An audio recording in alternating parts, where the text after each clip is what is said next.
Ya pemirsa, kalau tadi kita sudah melihat bagaimana keseruan, bahkan kita tahu ya bahwa ternyata olahraga panjat tebing memang banyak peminatnya pemirsa. Yang menjadi pertanyaannya adalah bahwa betul dalam rangka Hari Ulang Tahun Republik Indonesia ke-79, Indonesia berbangga hati karena medali emas sudah disumbangkan dari cabang olahraga panjat tebing.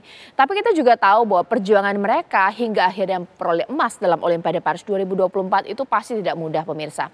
Itu akan saya bahas di Apa Kabar Indonesia malam hari ini. Sudah bersama saya di sini Menpora 2004-2009 ya Pak ya. Iya. Bapak Adi Aksa Daud, selamat malam. Assalamualaikum Pak. Waalaikumsalam. Ya, Pak, tadi kan kita sudah lihat ya bagaimana kemudian begitu menginspirasinya seorang Fredrik Leonardo untuk cabang olahraga panjat tebing. Tapi saya sebagai orang luar nih Pak Gini, ya, Mbak, melihatnya kan dapat medali, iya. luar biasa. Ya. Kita tidak tahu proses di dalamnya. Atlet sampai dapat medali dalam ajang internasional itu perjuangannya seperti apa sih Pak? Berdarah-darah Mbak itu, air mata, dana, berdarah-darah sendiri, panjang ceritanya menjadi seorang atlet. Ya Kak. Jadi sebuah ujung yang bukan sebuah tiba-tiba ada gitu, tapi dia bukan sebuah ujung dari sebuah perjalanan panjang sehingga dia bisa menjadi seorang juara gitu. Jadi kalau kata-kata saya itu sang juara tidak muncul tiba-tiba, pasti melalui pembinaan dan proses yang panjang di balik itu. Kalau zamannya Bapak atau eranya Bapak sebagai Menpora, ini cabur panjat tebing ini memang sebegitu diminatinya pada saat itu? Ya, Sudah memang sejak diminati lama? Mbak, tapi kan dia baru masuk di dalam Olimpiade kan, belum tidak seperti olahraga yang lain gitu. Tapi panjat tebing ini memang diminati. Dia bagian dari dulu ada rock climbing gitu ya. Orang yang suka ke alam. Terus kemudian dilombakan di Olimpiade gitu. Seperti tadi Mas Khairul tuh, Keceng ya. Tadi kalau saya panggilnya Mas Keceng gitu. Jadi pelatihnya tuh, coachnya kan. Itu anggota kami sebenarnya dari grup pencinta alam itu. Saya kan masih pegang di pembina di Wana Prasta. Jadi itu dasarnya. Tapi sekarang sudah jadi olahraga yang sangat diminati dan itu gudang emas buat kita akan datang. Pembinaannya harus terus, nggak boleh lepas tuh. Kita masalahnya tiba masa tiba akal gitu loh. Orang tuh tiba-tiba menjadi juara, orang nggak tahu bagaimana persediaan menjadi juara. Ya kan, itu aja Mbak yang harus kita pikirin. Pak, kalau misalnya karena Bapak menjadi Menpora, kita bahas mengenai anggaran ya. Anggaran dari Kementerian Pemuda dan Olahraga itu sebenarnya berapa persen sih ditujukan untuk pengembangan atlet dan juga pembinaan? Saya 5 tahun. Setelah reformasi menjadi Menporanya 5 tahun. Setelah saya dan sebelum saya setelah reformasi nggak ada yang sampai 5 tahun ya. Pak Andi 3 tahun kalau nggak salah. Terus kemudian Pak Roy sudah setahun. Kemudian baik. Jadi artinya bahwa saya tahu persis. Pembinaannya sangat sedikit Mbak. Adanya sedikit. Jadi di tempat lintas departemen gitu. Ya, karena tadi kita sudah melihat ya bahwa sudah hadir di Harapan Indah Bekasi penyumbang medali emas Olimpiade Paris 2024 Fredrik Leonardo, dan juga tadi sudah sempat berbincang juga rekan saya Ken Ana dengan pelatihnya di sini Bang Hendra Basir. Saya akan bincang-bincang di sini dengan pelatih, coach dan juga Fredrik. Saya mungkin ingin sapa terlebih dahulu. Selamat malam, assalamualaikum Fredrik dan juga coach Hendra. Waalaikumsalam, selamat malam Mbak Caca. Selamat malam Pak Diaksa. Selamat malam Mas Hendra. Di Apa Kabar Indonesia Malam merupakan waktunya saya untuk bertanya tanpa perlu ada yang ditutup-tutupi Fredrik. Kita ingin tahu, kita tahunya Fredrik sudah berhasil menyumbangkan medali emas. Seluruh masyarakat Indonesia berbangga hati, selamat pastinya. Tapi kita tidak tahu sebenarnya perjuangan, air mata, keringat yang ditumpahkan oleh seorang Fredrik dalam latihan persiapan menuju Olimpiade Paris itu seperti apa, Fredrik?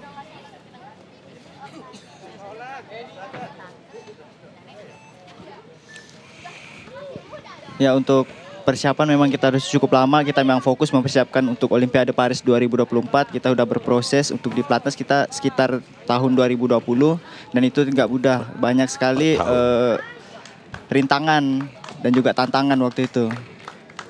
Dihantam COVID, terus ya naik turun prestasi. Kita harus juga berlatih di dalam keadaan PSBB dan banyak lagi lah. Fredrik, kalau latihan, persiapan atau apapun itu, pernah tidak pakai kocek sendiri gitu loh? Karena kita tahu bahwa untuk olahraga itu nggak semua kemudian anggaran itu bisa disupport Bagaimana? Kalau waktu di awal-awal memulai karir di panjat tebing ya pernah. Tapi kalau ketika sudah bergabung di Pelatnas, alhamdulillah kita dapat support yang sangat luar biasa dari pemerintah melalui Kemenpora. Dan semuanya sudah difasilitasi dan sangat luar biasa. Semuanya kita terbantu gitu. Oke. Fedrik, ketika Anda berada di depan papan panjat tebing dan kemudian bersiap-siap dan di sebelahnya ada penantang yang pasti juga begitu ditakuti, apa sih yang terlintas di benak Fedrik untuk mencapai skor setinggi-tingginya atau waktu sesingkat-singkatnya? Karena cabang olahraga yang Anda tekuni ini no zero atau mungkin zero mistake. Sekecil apapun kesalahan akan menentukan, ibaratnya hanya terpisah seujung kuku itu jarak untuk memencet tombolnya. Bagaimana Fedrik? Ya, ketika sudah menghadap dinding yang saya lakukan adalah fokus karena memang olahraga ini sangat tidak dibolehkan untuk melakukan kesalahan. Kita nggak perlu mikirin lawan di kiri dan kanan, yang pasti fokus sama diri sendiri. Ketika berlatih kita melakukan pemanjatan yang cepat, kita bawa itu ke kompetisi dan jangan ada distraksi. Yang pasti coba rileks aja waktu itu. Oke, latihan apa sih untuk melatih konsentrasi tadi tanpa boleh ada terdistraksi? Ya, ketika di proses latihannya di sini kita memang sudah mempersiapkan bagaimana situasi dan kita melakukan simulasi bagaimana kompetisi akan berjalan, bagaimana penonton akan riuh, bagaimana lawan akan memberikan distraksi ketika melakukan pemanjatan, dan semua itu sudah kita latih dan alhamdulillah ketika ada kompetisi semua hal yang kita latih itu bisa diaplikasikan. Oke. Sekarang saya ingin ke Coach Hendra. Coach Hendra, saya sekarang mau tanya sebenarnya skor yang tercatat di Olimpiade Paris 2024 Coach Hendra merupakan catatan waktu target untuk Fedrik atau mungkin jangan-jangan sebenarnya Fedrik bisa lebih bagus daripada ini, seperti apa Coach? Iya, jadi begini Mbak Caca. Jadi kami berproses dari 2020 sampai Olimpiade ini. Pencanangan pertama goalsnya adalah 2021 sampai 2023 kami mencoba untuk mencari validasi, yaitu dengan menciptakan rekor-rekor dunia yang pada akhirnya itu menjadi trigger untuk seluruh atlet di dunia untuk mencoba meraih itu. Nah, khusus di tahun 2024 memang kita coba membuat catatan waktu yang sudah kita dapat itu menjadi konsisten. Nah, itu adalah kuncinya di situ. Sebenarnya Fedrik Leonardo di putaran final bisa saja dia bisa memecahkan rekor dunia bahkan sekaligus rekor Olimpiade. Tapi memang goals kita adalah kita kejar medali emasnya dulu. Sebagai catatan kemarin itu waktu reaksinya Fedrik di putaran final adalah 0,23. Sementara pada saat latihan itu range-nya di 0,12 sampai 0,17. Bisa dibayangkan seandainya Fedrik melakukan waktu reaksi yang seperti biasanya, itu akan jadi pemecahan rekor terbaru tuh pada saat itu. Tapi memang goals kita adalah kita sebisa mungkin mengamankan medali emasnya gitu kan. Jadi nanti nggak lucu kita mecahin rekor dunia tapi kita nggak dapat emas gitu. Jadi fokus dulu ke emasnya, baru nanti setelah Olimpiade baru kita kejar lagi catatan waktu terbaik. Gitu. Insya Allah bisa.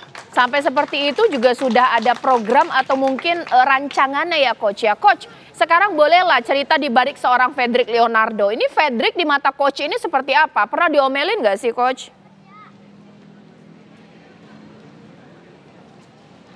Iya, seluruh atlet yang berlatih di Hotel Santika Premier Harapan ini semuanya sudah saya omelin semua Mbak. Jadi tidak ada perhatian khusus untuk mentang-mentang Fedrik Leonardo adalah unggulan atau siapapun. Di mata kami tim pelatih semuanya sama. Jadi tidak ada keistimewaan bahwa siapapun atlet itu perlakuannya sama. Itu yang akhirnya menciptakan lingkungan keunggulan gitu. Jadi sama aja semuanya. Oke, kembali lagi ke Fedrik. Fedrik, jadi sebenarnya sejak umur berapa memang sudah cinta dengan olahraga panjat tebing?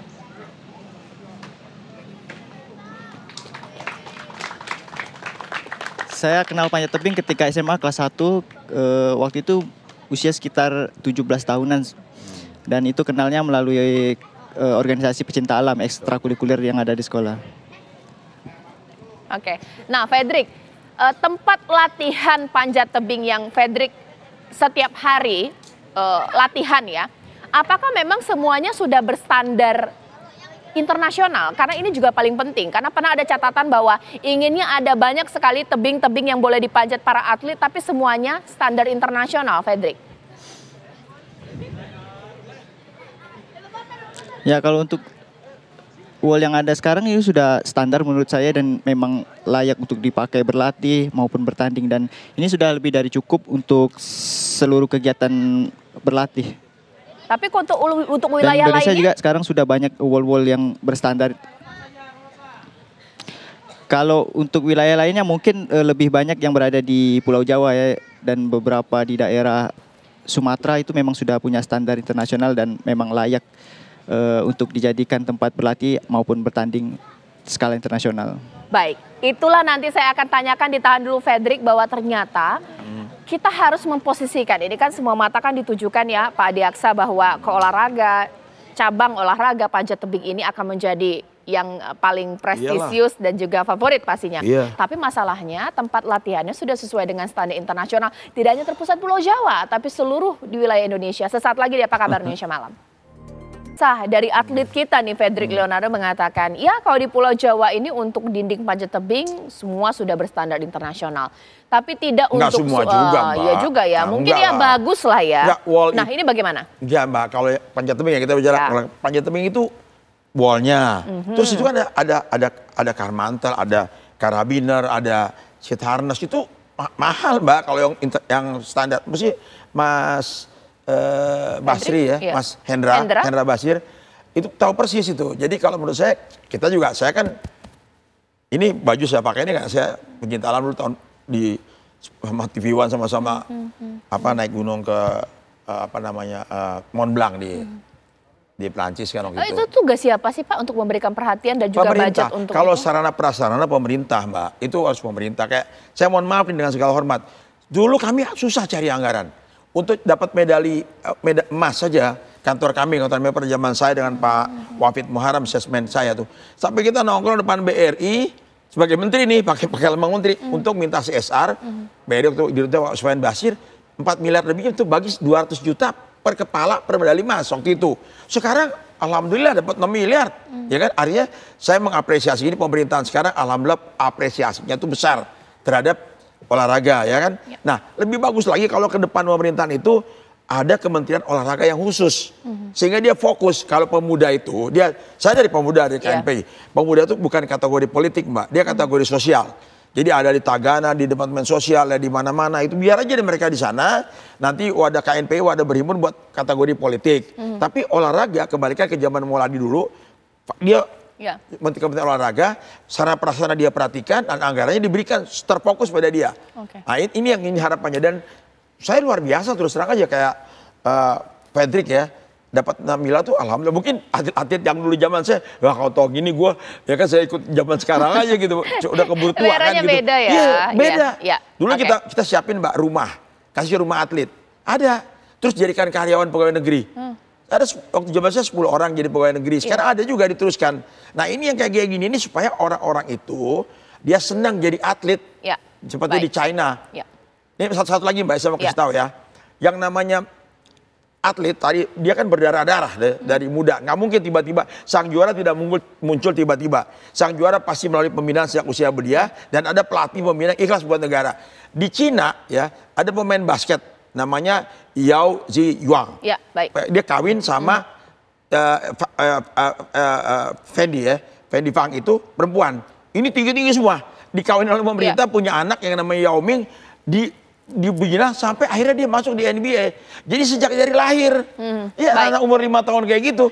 Jadi juara. Kita jangan tiba akal, tiba-tiba dapat medali. Itu perlu ada perhatian yang lebih khusus lagi ke pemerintahan ke depan. Saya ingin kembali ke Coach Hendra. Coach, untuk mendapatkan juara seperti Fredrik ini kan prosesnya cukup panjang.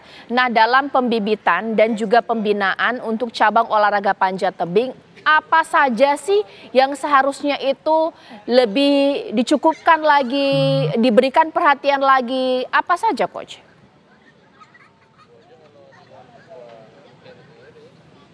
Ya, memang pada dasarnya kami berproses itu tidak semuanya dalam kondisi yang sangat ideal gitu kan.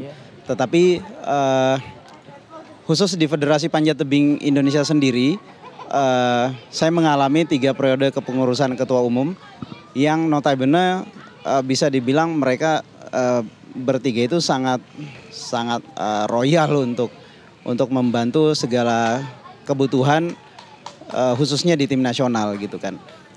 Kalau kita mengandalkan semuanya, khusus di panjat tebing sendiri itu kita lebih ke skala prioritas, nomor mana yang punya potensi. Nah, nomor-nomor itulah yang disupport baik dari pemerintah maupun dari pihak federasi. Mereka berkolaborasi. Sekali lagi kalau kita mau sebut ideal, ya memang tidak akan sesuai dengan ekspektasi yang sangat-sangat ideal. Jadi ya lika-likunya seperti itu, Mbak Caca. Kalau Fredrik, boleh Fredrik sebagai seorang atlet, kebutuhan paling penting dari seorang atlet yang harus terpenuhi dan bisa menjadi hal paling signifikan seorang atlet meraih medali dalam ajang internasional, itu apa Fredrik?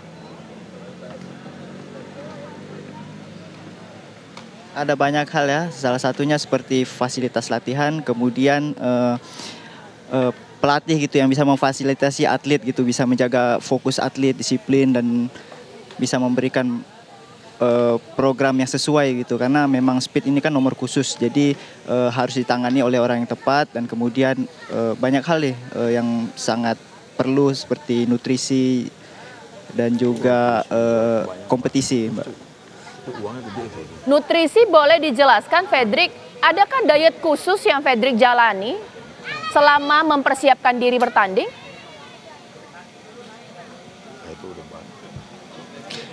Kalau saya pribadi, saya nggak ada diet, hanya menjaga pola makan dan juga nutrisi seperti makan makanan yang tinggi protein dan juga vitamin yang selalu saya konsumsi setiap hari.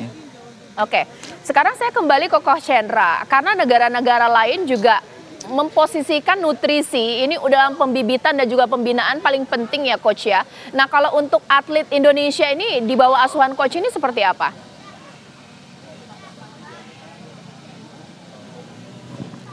Ya kami sangat ketat dalam urusan itu. Kami berlatih dan juga segala sesuatu yang terkait dengan akomodasi dan konsumsi itu sudah diatur sedemikian rupa. Hampir setiap minggu dari tim pelatih berkoordinasi dengan chef yang di hotel ini untuk menentukan menu apa yang harus kami makan untuk beberapa minggu ke depan. Jadi kuncinya ada di situ memang. Kita menjaga, karena kan ini olahraga bidang vertikal gitu kan, benar-benar berat badan itu harus dijaga banget gitu. Pak Diaksa, boleh kemudian ditambahkan di sini, negara-negara lain juga sudah menerapkan sport science itu ya, bahwa nutrisi akan menentukan seorang atlet tersebut bisa berprestasi, medali juara atau tidak. Untuk Indonesia ini sudah sampai ke arah sana atau mungkin bagaimana posisinya, Pak Diaksa? Mas Hendra Basir yang bisa menjelaskan, yang lebih komplit menjelaskan ya, itu. Tapi yang jelas kalau masuk di training, di training center, itu pasti sudah diperhatikan. Yang paling penting di training center pasti juga ada, Mas Hendra akan tahu, ada psikolog, karena mereka nggak selamanya stabil loh, ya kan? Jadi harus ada psikolog yang mendampingi juga. Nutrisi itu berkaleng-kaleng segini-segini Mbak itu. Jadi dihitung terus, betul tadi Mas Hendra tadi katakan, tiap hari dikontrol makanannya apa. Itu ada. Nah kalau sudah kayak gini, itu memang sudah ada perhatian yang khusus. Bayangkan persiapan mereka untuk tahun 2024, 4 tahun loh, ya kan? Untuk masuk di di Olimpiade dan bisa mendapat medali emas. Dan hitungannya matang sekali. Saya salut nih Mas Hendra Basir. Bukan dicari rekor dulu, yang penting dapat medali dulu. Kalau dicari rekor bisa pecahkan, tapi tidak dapat medali kan juga bohong. Jadi jadi menurut saya kalau untuk nutrisi dan segala macam itu tugasnya Pelatnas, dan alhamdulillah kalau saya dengar tadi seluruhnya didukung oleh pemerintah ya, artinya oleh pengurus-pengurus lama. Jadi pengurus itu udah 3 periode selalu membantu mereka. Tambah pemerintah ya, sekarang bagus, alhamdulillah perhatiannya besar sekali dan mungkin anggarannya besar sampai bisa ngasih begitu kepada atlet. Nah, oleh karena itu kalau sudah kayak gini jangan lagi balik lagi ke kembali ke zaman ke belakang lagi. Ini terus harus dijaga terus gitu ke depannya. Itu aja harapan saya buat olahraga. Dan kementerian khusus saja Mbak, Menteri Olahraga. Ini barangkali kalau Pak Prabowo nonton itu ke depannya ya, Presiden terpilih. Kementerian Olahraga biar lebih fokus. Coach, terakhir pertanyaan untuk Coach Hendra. Ini ditonton oleh masyarakat Indonesia. Apa sih harapan Coach Hendra untuk cabang olahraga panjat tebing, bahkan juga pesan kepada pemerintah dan juga masyarakat ini seperti apa?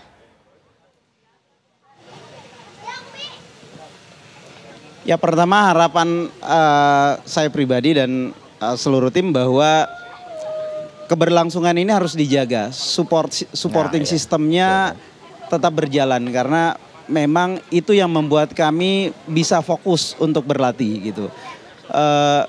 Karena untuk mencapai prestasi tidak semudah membalikan telapak tangan, ada proses di hulunya yang sangat berat sekali gitu. Jadi sekali lagi tingkat kenyamanan berlatih yang harus sustainable gitu kan, selalu dari sekarang sampai menghadapi LA 2028. Dan itu memang sejak selesainya Olimpiade cabur panjat tebing kami sudah saya sendiri sudah ditodong untuk persiapan pelatnas jangka panjang untuk LA 2028 gitu. Oke. Kalau Fredrik seperti apa pesan-pesan yang mau disampaikan kepada masyarakat bahkan juga pemerintah? Yang pertama saya ucapkan terima kasih atas doa dan dukungannya. Masyarakat Indonesia benar-benar memberikan kepercayaan untuk olahraga panjat tebing yang baru memulai debutnya di kategori speed di Olimpiade Paris 2024. Saya ucapkan terima kasih banyak dan juga harapannya untuk pemerintah mungkin bisa tetap melanjutkan apa yang telah kita lakukan hari ini karena memang ini tidak instan gitu. Kita sudah berproses sudah beberapa tahun dan semoga aja untuk kedepannya masih bisa diteruskan. Karena kita tahu bahwa berkompetisi dan untuk meraih prestasi di Olimpiade itu tidak mudah. Kita harus melawan negara-negara besar yang memang mereka fokus dan juga concern untuk meningkatkan performa atletnya. Baik, terima kasih Fredrik Leonardo, terima kasih Coach Hendra. Saya bahkan juga seluruh masyarakat Indonesia pun mengucapkan terima kasih. Terima kasih. Sudah menjadi kebanggaan kita di ajang Olimpiade Paris 2024 dan juga terima kasih kepada Pak Adiaksa Daud. Ini mudah-mudahan pemerintah dengar untuk tidak hanya cabang olahraga dari panjat tebing. Bagaimana? Mudah-mudahan Mas Hendra Basir tahun 2028 YLE kalau pemerintah perhatian benar ini nggak dilepas bisa medali 4 medali emas di kategori speed. Amin ya robbal alamin. Itu target bahkan juga ada cukup berat ya nanti akan ada program yang dipersiapkan. Saya percaya Mbak Mas Hendra Basir bisa mendapatkan medali emas asal didukung oleh pemerintah full. Pasti. Mas. Terima kasih Pak Adiaksa Daud. Ini mudah-mudahan pemerintah dengar pemirsa karena support yang luar biasa pasti akan diberikan oleh masyarakat Indonesia untuk Coach Hendra bahkan juga Fredrik dan juga teman-teman. Dan pemirsa kita juga tahu bahwa dari cabang olahraga angkat besi, kita tahu bahwa Rizky Juniansah juga berhasil menyumbangkan medali emas dan juga mengucapkan rasa syukurnya bisa meraih emas di Olimpiade Paris 2024. Kepada masyarakat Indonesia yang telah mendoakan saya dan mensupport saya sangat senang dan bangga dan tentunya terharu bisa mendapatkan medali emas pertama buat angkat besi buat Indonesia. Medali pertama ini saya persembahkan untuk angkat besi dan terutamanya Indonesia.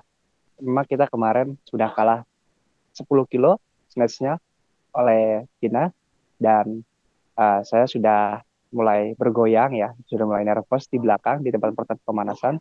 Tapi saya tidak putus asa di situ aja karena memang masih ada angkatan clean and jerk dan alhamdulillahnya saya bisa spirit lagi dan semangat lagi menimbulkan semangat baru karena memang pelatih-pelatih di belakang itu mensupport saya dan menargetkan saya juga yang terbaik buat Indonesia dan alhamdulillah saya bisa muncul lagi hati dan mentality yang bagus di pertandingan itu. Saya mengangkat clean and jerk dan saya juga melihat angkatan Si Jiong memang kurang bagus atau memang lagi sakit atau apapun itu, semuanya saya melihat itu dan alhamdulillah saya bisa tumbuh semangat baru lagi. Saya bisa mengangkat 191 di atas dan memang target kita kemarin bertanding mencari medali emas, tetapi saya tidak luput dari medali perak dan perunggu. Akhirnya saya memutuskan mencari medali perak dulu, aman itu. Angkatan kedua baru saya tembak 202, tetapi saya karena melihat Si Jiong tiga kali angkatan tidak gagal semuanya, tiga kali gagal. Saya langsung turunin 199 dan itu terutama angkatan itu Olympic record dan alhamdulillah mendapat medali emas. Sebenarnya ini bukan beban buat saya sih. Ini semua juga inspirasi saya dan buat saya semangat ya. Maupun orang berkata apa, saya harus dapat medali emas, tapi saya tetap semangat dan saya tetap fokus sama angkatan dan latihan saya. Dan saya juga tidak memberikan itu di pertandingan karena memang hal-hal seperti itu bisa kita kesampingkan dulu, kita bisa fokus dulu ke pertandingan. Ya, itu bisa membuat mentality kita bergoyah. Saya persembahkan medali ini untuk Indonesia dan ini kado ulang tahun untuk Indonesia dan terutama saya sangat berterima kasih kepada masyarakat Indonesia yang telah mensupport dan mendoakan saya, terutama Ketua Umum PB Papsi, para Santosani yang telah mensupport dan selalu menjaga atletnya dan selalu mendoakan atletnya dan mensupport langsung kemarin menonton saya di panggung Olimpiade. Dan saya juga sangat berterima kasih kepada CDM, Pak Nindya Bakri, Presiden NOC juga Pak Okto yang berserta jajarannya yang telah mensupport saya langsung di lapangan.